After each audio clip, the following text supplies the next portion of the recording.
The movie begins with a narration that tells us how monsters came from other planets to cause chaos on Earth. According to the narration, some of the monsters are not actually bad, but just misunderstood by the humans. A hero who calls himself the Ultraman came from nowhere to defend the people from these monsters. For 30 years, he's been using his amazing powers to fight these monsters so as to maintain balance in the world. The movie begins in Odaiba, Japan, where we see a young boy called Kenji, playing with his parents, Professor Sato, and Emiko, his mother. We find out that his father is the real superhero, as he is often tasked with saving Japan and the world from dangerous kaiju creatures, for he is the current Ultraman. During their play, Kenji's mom Emiko acts as the villain, while Kenji acts as Ultraman. They have a robot called Mina, who helps them with the cooking and other house chores. Their family is a great fan of baseball, and Emiko is a dedicated fan of the Hanshin Tigers baseball team in the Japanese league, and she tensely watches a match against the Tigers' biggest rival, the Yomiuri. Kenji's parents have expectations from him. Even though he is still just a young child, it is apparent that his both parents' expectations are quite different. Sato wants Kenji to be prepared to become the next Ultraman, following in his footsteps, while Emiko is more determined to make him a baseball player. Their excitement is cut short when they hear an earthquake.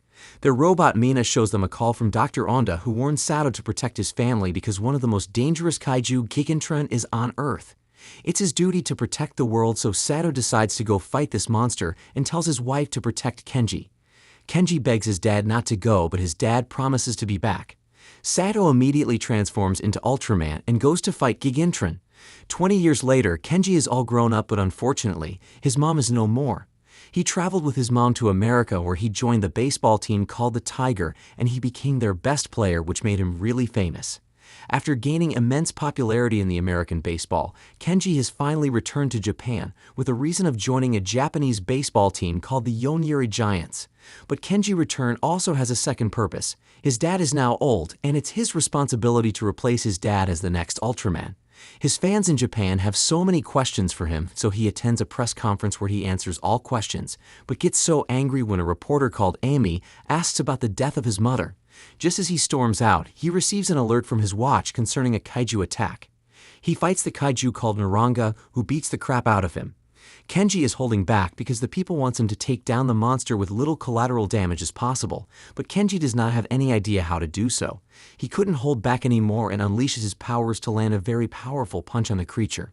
Just during the battle, the Kaiju Defense Force agency captures the monster. They warn Ultraman not to fight Kaijus anymore because he is not an authorized government agent. If he does so again, they will place him into custody. Kenji notices his suit battery is low, and whenever that happens, he loses his powers for the moment. To avoid anyone to find out his identity, he quickly flies to an isolated place in the city where he changes back to his normal self. He sees that the Kaiju Defense Agency can't capture Naranga, but he is fed up on helping people who doesn't appreciate him and decides to go back to his normal life.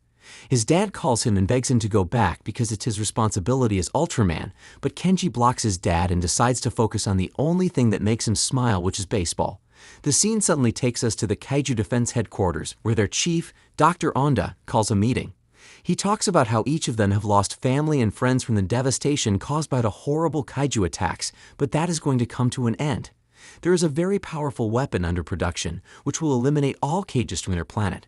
The scene changes to show as Dr. Onda men, who are bringing a case which they will use to complete the weapon, but a kaiju, Gigantron, comes out from nowhere and attacks his men in possession of the case.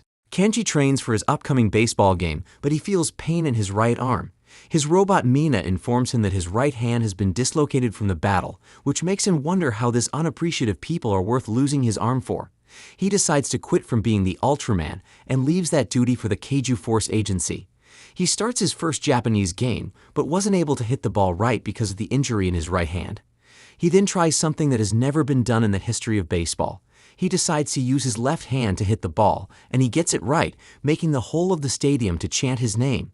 His father watches the game happily, but his whole mood changes when he receives an alert on a kaiju attack. The attack reaches the stadium, which leads to everyone running for safety. But we notice Gigantron isn't attacking anyone, but it came to take back what belongs to him, which was the case stolen by the Kaiju Defense Agency. Kenji, who doesn't understand the whole situation, changes to Ultraman and attacks the kaiju who poses threat to everyone. The Gigantron in retaliation fights back with his atomic breath.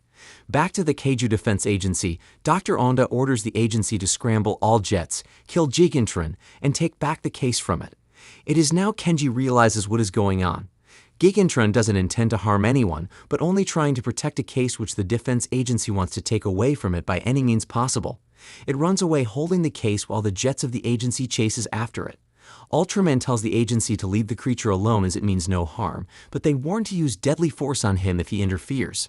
Ultraman decides to try and convince the creature to let go of whatever thing he is holding so the agents might leave it alone, but it doesn't listen. According to Dr. Onda orders, they fire hundreds of missiles at the Gigantron, but Ultraman uses his shield to protect it.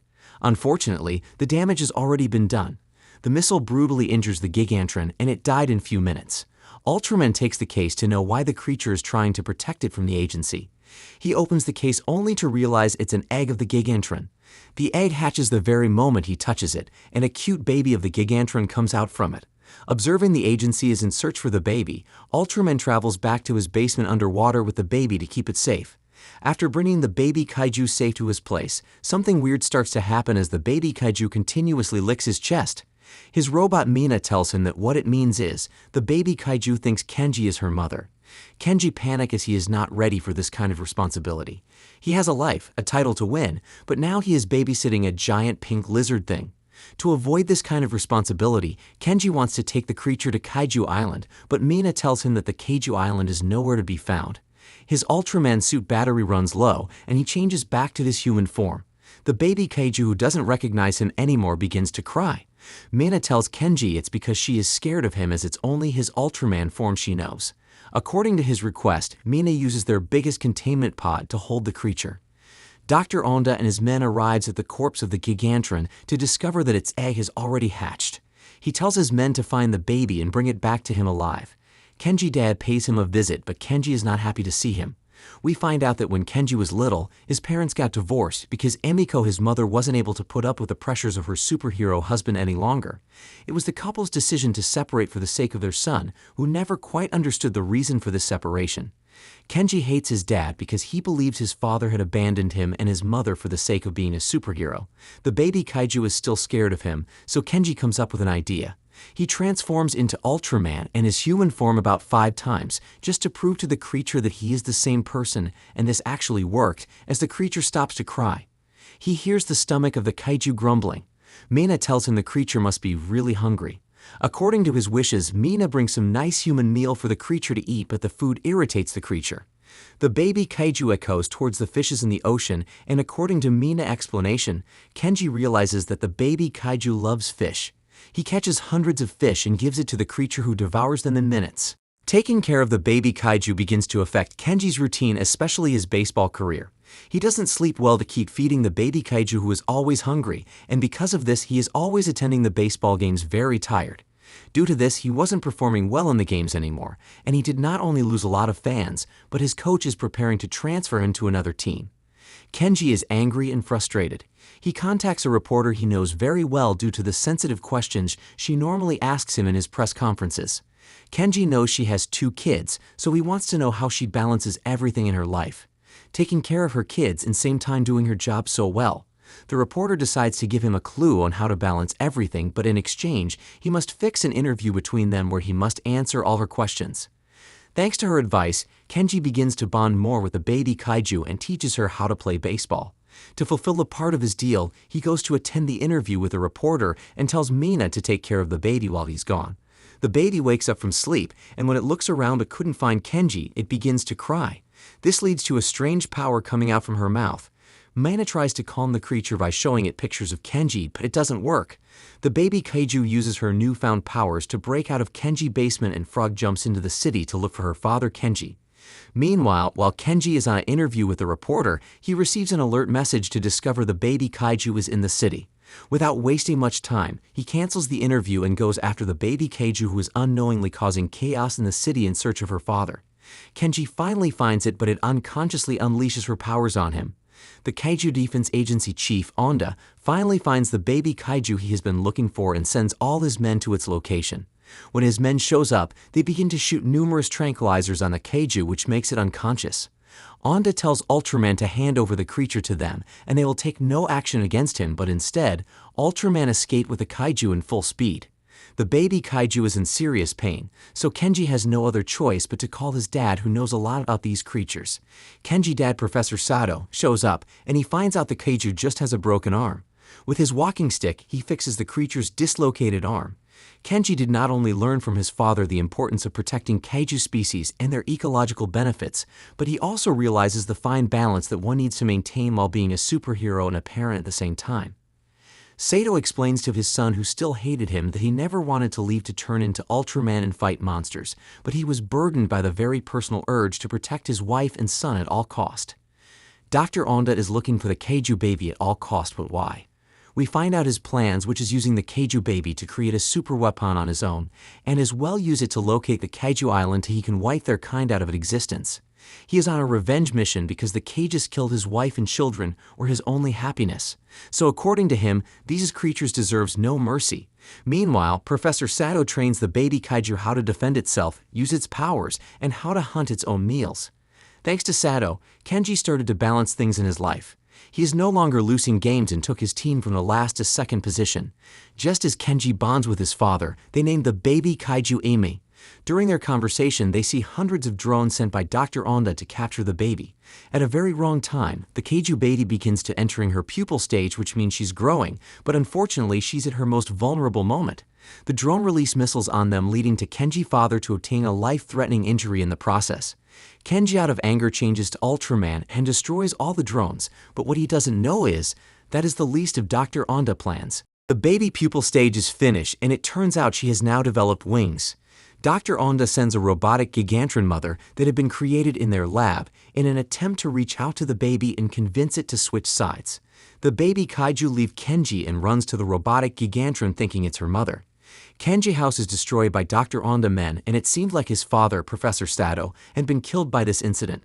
Kenji goes to protect Amy from Dr. Onda and his robot Gigantron. As Ultraman, he goes into a final battle with the gigantic robot. Ultraman gets defeated and gets drowned inside the ocean. Fortunately, Kenji's dad turns out to be alive as he comes to his son's rescue in the form of Ultradad, and the theme of parenthood triumphing over evil is complete when the Gigantron mother also manages to get rid of the Dr. Onda control over it. With this happening, Dr. Onda decided to go with his last option. He tells his men to evacuate from the ship, as the Kaiju Defense Agency must survive. He then transforms the ship into a gigantic robot, with him inside controlling it to engage in an epic battle with the heroes. The Kaijus assist the heroes in the fight, but they are no match. But when Kenji and his dad combines their powers with the Kaiju atomic breath, it took down the robot in a blast. In the end, Dr. Onda realizes that he will not be able to come out victorious in this fight, but still driven by his desire to kill as many kaiju as he can to avenge his family, the man self-detonates his robotic aircraft. Kenji decides to sacrifice himself in order to save everyone else by using his Ultra Shield to stop the blast from reaching the city. Fortunately, he survived, but at the cost of losing one of his arm. And that was how the movie ended. Thank you for watching, guys. If you love animation movies, please subscribe to this channel and keep watching. Bye.